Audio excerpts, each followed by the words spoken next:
Аваа, би одоо ахлах ингэд орно.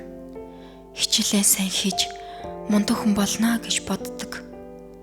Гэвч энэ бодлын минтаа ойлгохгүй, дэмжихгүй байгаа юм шиг санагдаад байх юм. Та ажлаа хийж гэр бүлийнхнийхээ төлөө хичээдгэлтэй, гэхдээ үе ярих ухч надад таалагдахгүй байна.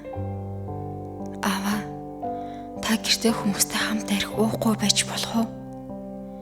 Тэрнээс болоод надад маш хэцүү байна. Гэрийн даалгавраа хийж чадахгүй, хүмүүс шөөгөлдөө төвлөрч өгөхгүй, тэрнээс болоод стресстэй. Гэрийн даалгавраа хийгээгүйгээс олж анги дээрээ шалгалтандаа хүртэл муу авна.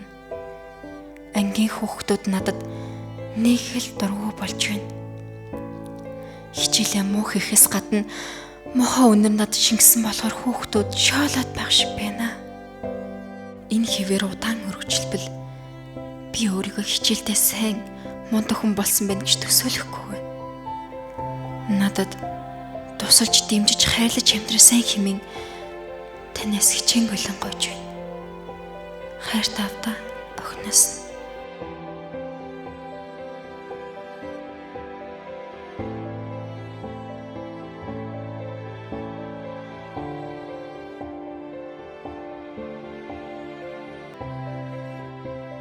Хуйла мөрдөө